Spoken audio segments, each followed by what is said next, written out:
আসসালামু আলাইকুম রহমতুল্লাহ। প্রিয় ভাই ও বোনেরা, আশা করি আল্লাহর রহমতে সবাই ভালো আছেন। আজ আমি আপনাদের শোনাবো এক হৃদয় বিদারক কিন্তু অত্যন্ত শিক্ষণীয় একটি ঘটনা, যেখানে একজন ব্যক্তি হজ করতে গিয়ে কাবা শরীফ ও হজকে তুচ্ছ মনে করায় সাথে সাথেই সাপে রূপান্তরিত হয়। এই কাহিনী আমাদের সতর্ক করে, আল্লাহর ঘর, হজ বা ইসলাম নিয়ে অবজ্ঞা করলে তার ফলাফল কতটা ভয়ঙ্কর হতে পারে।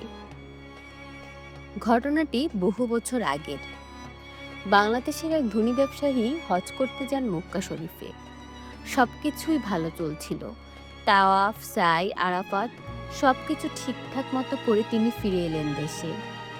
বাড়ি ফিরে এলাকার লোকজন জিজ্ঞেস করলো, ভাইজান, কেমন লাগলো হজে? মক্কা শরীফ তো দেখলেন, অনুভূতি কেমন? লোকটি হাসতে হাসতে বলল, আর বলো না ভাই, কি এমন দেখলাম? শুধু পাথর আর বালির দেশ। এই জায়গায় হজ করতে গিয়ে লাভ কি?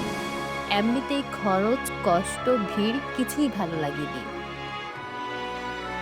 তার এই কথাগুলো উচ্চারণ করা মাত্রই হঠাৎ সে কাঁপতে শুরু করলো। তার চোখ বড় বড় হয়ে গেল, মুখ থেকে শ্বাস প্রশ্বাস বন্ধ হয়ে গেল। লোকজন চারপাশে ভিড় জমানো।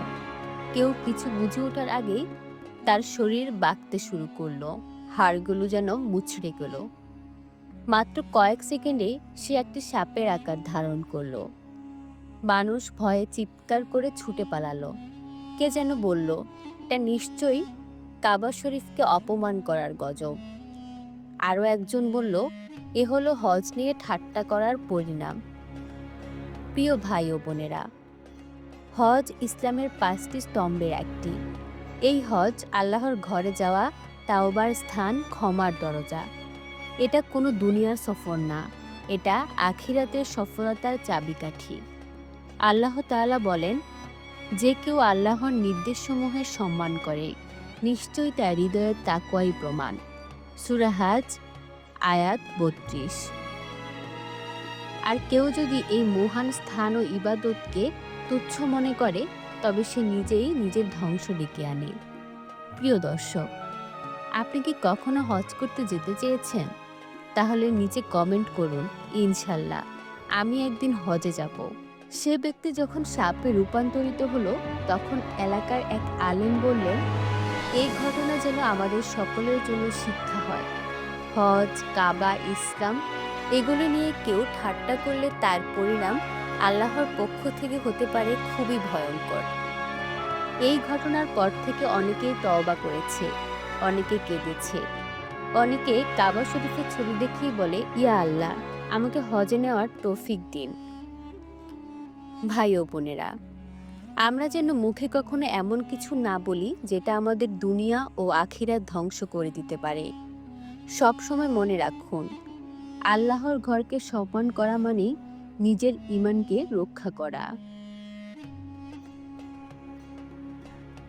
ভিডিওটি যদি ভালো লাগে তাহলে লাইক দিতে ভুলবেন না। আপনার অনুভূতি ও শিক্ষা কমেন্টে জানান। আর এমন ইসলামিক শিক্ষণীয় কন্টেন্ট পেতে চ্যানেলটি সাবস্ক্রাইব করে ফেলুন। ইনশাল্লাহ আবার দেখা হবে নতুন গল্পে। ততদিন পর্যন্ত ভালো থাকুন, আল্লাহর হেফাজতে থাকুন। আসসালামু আলাইকুম রহমতুল্লাহ।